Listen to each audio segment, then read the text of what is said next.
కానీ ఇప్పుడు ఒకటి సార్ ఇక్బాల్ గారు, లాస్ట్ టైం మనకు తెలంగాణ ఎలక్షన్ జరిగినప్పుడు 2023 అసెంబ్లీ ఎన్నికల సందర్భంగా రాహుల్ గాంధీ వచ్చి ఇక్కడికి కాళేశ్వరం వచ్చి మేము రికవరీ చేస్తాము, తెలంగాణ సంపదని మేము మళ్ళీ తెలంగాణ ప్రజలకు ఇచ్చేస్తాం అన్నారు. 2014లో నరేంద్ర మోడీ ఏమో విదేశాలకు వెళ్ళిన బ్లాక్ మనీని తీసుకొచ్చి మళ్ళీ ప్రజలకు ఇస్తామన్నారు. ఇప్పుడు చంద్రబాబు నాయుడు 2024 ఎన్నికల ముందు జగన్మోహన్ రెడ్డి మొత్తం ధ్వంసం చేశాడు, చాలా దోసుకున్నాడు, అవన్నీ తీసుకొని మళ్ళీ తీసుకుంటా ఉన్నారు. ఈ సాధ్యమైన అసలు రికవరీ చేసేది? ఇప్పుడు అది సాధ్యమా అంటే ప్రాసెస్ లాంగ్ రన్ ఉండొచ్చు, కానీ at least they should be exposed in the sense sand అండి. చాలామంది ఈవెన్ ఆ పార్టీలో ఉన్న వాళ్ళే ఇప్పుడు మా ఎదురుగా డిస్కషన్లు నడిచేవి, గడప గడప రివ్యూలు అందరూ లేచి, ఇంక్లూడింగ్ ఆ బాలినేని శ్రీనివాసరెడ్డి గారు ఒకసారి నాకు చెప్పినట్టు గుర్తు అక్కడ రివ్యూలో, నాకు ఇసుకలు మీరు ఇట్లా చేస్తున్నట్టు లేదన్నా, ఈ రివర్స్ సెంటరింగ్ మనకు 2000 ఆదా అవుతుంది, అప్పుడు ఆ గవర్నమెంట్లో దోచుకున్నారు, అట్లా కాదు మనం ఇస్తే బాగుంటుందని కూడా చెప్పారు. ఇసుక అది జేపీ అసోసియేట్స్కి ఏదో ఇచ్చారు. అవును, క్యాష్ డీలింగ్స్, ఎవడు ఎంత ఇసుక వేస్తున్నాడు, ఎంత బయటికి పోతుందో ఎవడు తెలియదు.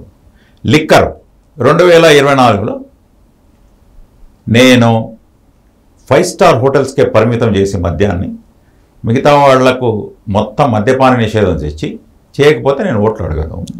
That is his on record. పోనీ నార్మల్ బ్రాండ్స్ కాదు అవి, ఆయనే తయారీదారు, ఆయనే డిస్ట్రిబ్యూటరు, ఆయనే అమ్మకందారు.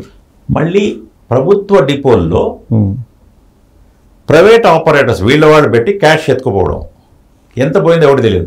అసలు ఏంటి కేజ్రీవాల్ ఎంత చేసి ఉంటాడు? నథింగ్. నథింగ్ అంటే దీంతో పాటు బఠానీలు పల్లీలు కూడా కాదు అవి. ఆ మధ్య కంటైనర్లు వచ్చి తీసుకెళ్ళిపోయారని అన్నారు. కంటైనర్లు డబ్బేనాది ఇప్పుడు లేకపోతే ఏవి ఎక్కడికి పోతున్నాయి? ఆయన 6 తర్వాత ఏం చేసేవాడు? ఇప్పుడు నిన్న ఎవరో అంటున్నారు, రాత్రిపూట ఎర్ర కారు బ్లూ కారు వస్తే ఇంటెలిజెన్స్ వాళ్ళు వదిలేయాలంట ఆ బండ్లను.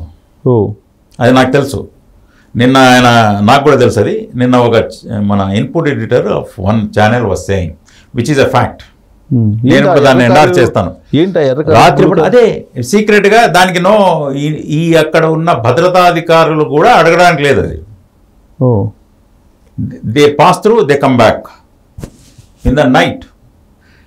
ముఖ్యమంత్రి ఇంటికి పోవడం ఆ కార్లు, అంటే 6 అంచెల భద్రత, 12 అంచెల, ఇంకా అవన్నీ ఏమున్నాయో తెలియదు. ఇక మీకు ఇంకా ఏ అంచెలు ఉండవు కదా, వాళ్ళకు డైరెక్ట్గా వెళ్ళిపోతారు. మామూలుగా మనుషులకు, ఇంక్లూడింగ్ మాలాంటి వాళ్ళకే, ధర్మదర్శనాలకు కూడా you will not have any. సగం మంది కలిసి ఉన్నారండి. 5 years ఉన్నారా ఆ పార్టీలో? 5 years ఉన్నాం. 18 to 23. ఎన్నిసార్లు కలిసారు జగన్మోహన్ రెడ్డి? ఎంత అప్పుడు 18లో అయితే ఏదో సరే అపోజిషన్లో ఉన్నాడు నేను, తర్వాత 3-4 సార్లు అంతే. That to because I represented Hindupur.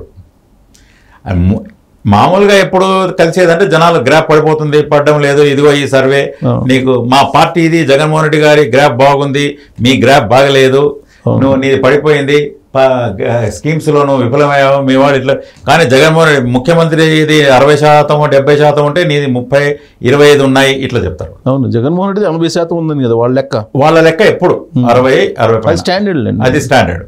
నీది మీ నాలంటి వాడికి చెప్పారు అంటే మంచిదండి, గ్రాఫ్ ఉంటే మార్చేసుకుని కానీ అని చెప్పాం, అది వేరే విషయం. అప్పుడు పిలిచేవాళ్ళు ఎక్కువ మంది. ముఖ్యమంత్రి గారు చెప్పమన్నానని ధనంజయ రెడ్డి డీల్ చేసేవాడు. ఇంక దానికి తోడు పెద్దిరెడ్డి గారికి, మిథున్ రెడ్డికి 60 కాన్స్టిట్యున్సీలు. ఎవరైనా గెలిచారా చూడండి. ఆయనే సాగు తప్పిక, ఆయన బోడే రామచంద్ర యాదవ్ ఇది లేకపోతే అపోజిషన్ అక్కడ గెలిచేవాడు. పెద్దిరెడ్డి రామచంద్ర ఓడిపోయేవాడు, అతను ఓడిపోయిన వాళ్ళు 5,000. అదే 2,500. ఇప్పుడు 60 కాన్స్టిట్యున్సీలు తండ్రి కొడుకులకు ఇచ్చారు, మిథున్ రెడ్డికి, పెద్దిరెడ్డికి. ఎక్కడుంది? రాయలసీమలో క్లీన్ స్వీప్. టీడీపీ, జనసేన కూటమి, బీజేపీ క్లీన్ స్వీప్. నేను రాజీనామా చేసి మొత్తం రాయలసీమ, నెల్లూరు, గుంటూరు, కృష్ణా, పల్నాడు అన్నీ తిరిగాము. I was seeing yes we are winning here అని. చాలామంది చెప్పారు నెల్లూరు, ఆత్మకూరు టఫ్గా ఉంది, including KK, but I was confident will win. Anam గారు గెలుస్తున్నారని I told openly. Rayachoti they were tough, yes we are winning అని I told. Jammalamadugu I vent, including జమ్మల్ మడుగు. యూనో తాడిపత్రి, ఈ కొన్ని సీట్స్ వీళ్ళు ఇక రాయలసీమలో కర్నూలు దగ్గర నుంచి. Yes we said no we're winning. అది పబ్లిక్ నాడి అలా ఉందండి. వీళ్ళు ఈసారి ఎందుకంటే పబ్లిక్ భయపడ్డారు, ఓపెన్గా చెప్పుకోలేకపోయారు. పోయినసారికి ఈసారికి తేడా ఏంటంటే మాట్లాడితే మీద పడడం, అదే ఈ ఫోన్ ట్యాపింగ్లో ఇక్కడ ఎందుకు అయి ఉంటాయని నేను చెప్తున్నానంటే వెంటనే కేస్ ఒకటి ఏదైనా ఏదో మామూలుగా ఏదైనా సోషల్ మీడియా మెసేజ్లు, రెండవది ఈ ట్యాపింగ్లో వస్తానే వాడిని పట్టి బీభత్సంగా వేధించి కేసులు పెట్టి 307లో. అరే చంద్రబాబు గారు పోతే అక్కడ 307, వీళ్ళే రాళ్ళు వేయించి పొంగనూరుకు పోతే ఇప్పుడు చూడండి ఏం గతి పడుతుందో. మొత్తం కౌన్సిల్ అంతా వెళ్ళిపోయింది పెద్దిరెడ్డిది. అవును. అరే లోకల్ బాడీలు అంతా ఇప్పుడు మళ్ళీ టీడీపీకి వచ్చేస్తాయి కదా. అప్పుడు భయపడి అంటే అంత భయపడించారు. ఇప్పుడు పిన్నెల్లి రామకృష్ణారెడ్డి గారు లాంటి వాళ్ళు అసలు ఎవరు 3 పంచాయతీలు మాత్రం కంటెస్ట్ చేశారు వాళ్ళు. అక్కడ మిగతా అంతా ఏకగ్రీవాలు, వేసేస్తాం అంటే దాన్ని పట్టుకొని ఆహా అంతా పంచాయతీలు మావే, ఇది మాదే, ఢిల్లీని కూడా ఒప్పించుంటాడు ఆయన. చూడండి మా రికార్డ్. తర్వాత కొంచెం షేక్ ఎప్పుడయ్యారు ఈ ఎమ్మెల్సీ పట్టభద్రులు ఎన్నికలైంది చూడండి, దాంతో కొంచెం షేక్ అయ్యారు. అయినా తగ్గలేదులేండి. తగ్గలేదంటే అది పైకి అది వచ్చిన తర్వాత ఇంకా పోలీసుల్ని ఇళ్లకు పంపించడం ఎక్కువైంది కదా. అది దానివల్ల పబ్లిక్ ఏం చేశారంటే ఈసారి వీళ్ళకి ఎందుకు పల్స్ నాటి దొరకలేదంటే ప్రజానాడి టీడీపీకి వేసిన వాడు కూడా మేము వైఎస్ఆర్సీపీకి వేసామండి, వైఎస్ఆర్సీపీ ఖచ్చితంగా 120, 130 వస్తుందని చెప్పేవారు. చెప్పారు. ఇప్పుడు పోలింగ్ అయిపోయిన తర్వాత రిజల్ట్కి పోలింగ్ మధ్యలో అవునండి అవును చెప్పారు. దాంతో ఏంటంటే ఏంటి మాకు 106వ స్థానం, 6వ స్థానం గారు వచ్చి బెట్లు కట్టి ఇంకా జనం ఆశ్రమయ్యారు. సజ్జల రామకృష్ణ చెప్పి సంబరాలకు రెడీగా ఉండంటే ఆహోహా వచ్చే అప్పుడు ప్రమాణ స్వీకారం రెడీగా అమ్మని చెప్పి ఏ డే ముందు ఇప్పుడు 4th కదా రిజల్ట్, 3వ తేదీ పందాలు చాలా మంది కట్టి సుమారు 8,000 కోట్లు ఎంతో పోయాయి వాళ్ళు because of RR Mastan and Sajjala Ramakrishna Reddy. So ఇదేంటంటే వీళ్ళే ఊహించుకొని అంటే అంత ప్రజలు ఈసారి చాలా ఒత్తిడిలో ఉన్నారు. కేసులు కానివ్వండి, స్వేచ్ఛ వాయువు. ఇప్పుడు నేను చెప్పాను కదా మీకు ఎట్లా ఉన్నా ఫీల్ అవుతున్నాను. నా ఫీలింగ్ అందరు ప్రజలకు ఉండేది ఒక రకమైన దేవర్ చోక్డ్, గొంతు మీద కాలు పెడితే ఎలా ఉంటుంది ఆ విధంగా ప్రజలు ఫీల్ అయ్యారు. మిగతావన్నీ పక్కన పెట్టండి, ఈ స్కీమ్స్ ఇది కాదు, ఆ నిర్బంధ వాతావరణం, జనాల గొంతు మీద ఒక కాలు పెట్టినట్ల ఒక రకమైన వాళ్ళకు ఒక ఇది ఉండేది, ఒత్తిడి అంత తీవ్రమైన. ఆ టైప్ ఆఫ్ అట్మాస్ఫియర్ రావడానికి జగన్మోహన్ రెడ్డి కారణమా లేదా సలహాదారులు కారణమా? జగన్మోహన్ రెడ్డి దానికి అనుసరించింది సలహాదారులు కాదు. ఇక్కడ జగన్మోహన్ రెడ్డి ఆదేశిస్తే వీళ్ళందరూ ఇంప్లిమెంట్ చేశారా? నో ఆయన మనస్తత్వాన్ని బట్టి ఆయన ఆదేశాన్ని బట్టే కదా వీళ్ళు నడుచుకుంటారు. ఎస్, అది నేను ఇప్పుడు జగన్మోహన్ రెడ్డి గారు చెప్పకపోతే వాళ్ళ మంత్రులు ఎందుకు తిప్పుతారు? దట్టు ఫ్యామిలీ మెంబర్స్ను అసెంబ్లీలో బాబు గారు కౌరవ సభని బయటికి రావడము, అది ఎవరైనా ఇటువంటి ప్రవర్తన ఎక్కడైనా ఉందా? దానికి లేదు, నో, ఫ్యామిలీ మెంబర్స్ను ఇది మంచి పద్ధతి కాదు వార్న్ చేస్తే ఎవరైనా చెప్తారండి? మనం చూసాం, ఈవెన్ రాజశేఖర రెడ్డి గారి లెవెల్లో వాళ్ళ తండ్రి గారిని చూసాం. నో, ఈ నెవర్.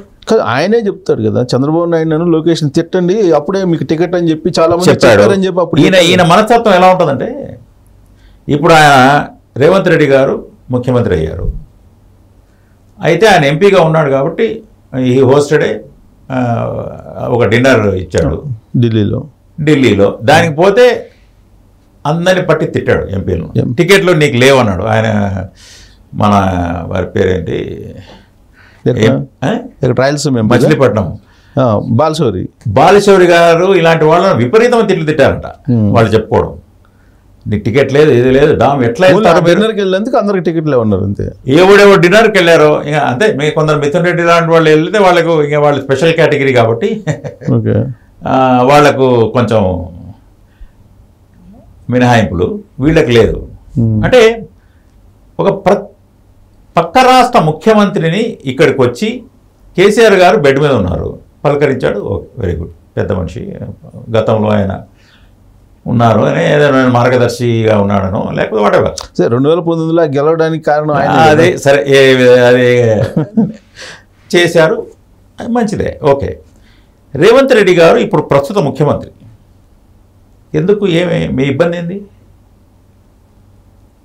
వచ్చారు, ఒక అపాయింట్మెంట్ తీసుకోండి, లర్న్ ఫ్రమ్ నవీన్ పట్నాయక్ గారు. ఆయన వెళ్ళి ఏం చేశారు? అంత లేకపోయినా మీకు హృదయ వైశాల్యం. ఆయన ఒకటే అన్నారు రేవంత్ రెడ్డి గారు, ఫోన్లో మాకు చాలా ఇష్యూస్ ఉన్నాయి కదా, విభజన సమస్యలు ఉన్నాయి, ఇవన్నీ ఆర్థికంగా కూడా మాకు చాలా ముడిపడిన సమస్యలు ఉన్నాయి, పక్క రాష్ట్రం, అసలు ఫోన్లో కూడా మాట్లాడలేదు ఆయన. అదేంటి విచిత్ర మనస్తత్వం, పగా ప్రతీకారంతోనే టైం అంతా వేస్ట్ చేసుకున్నాడు, ప్రజా సమస్యలు వదిలేశాడని ఇక పక్క రాష్ట్ర ముఖ్యమంత్రి కామెంట్ చేసే స్థితికి వచ్చారు. అంటే ఒక డిన్నర్ హోస్ట్ చేసే ఒక ఎంపీగా దానికి అదే ఉందంటే ఒక పెళ్లికి పిలుస్తారు. విజయసాయిరెడ్డి గారు వాళ్ళ బంధుత్వం ఏదో చంద్రబాబు నాయుడు గారికి బంధుత్వం ఉంది వాళ్ళ ఇదే అంటే దానికి పోతే చంద్రబాబు నాయుడు గారు ఆయన పక్కన కూర్చుంటే అది కూడా సీరియస్గా అబ్జెక్ట్ చేశారని చాలా మంది చెప్పుకుంటారు. విజయసాయిరెడ్డిని ఇప్పుడు అప్పటి నుంచే పక్కన పెట్టారంటారు కదా అంటారు.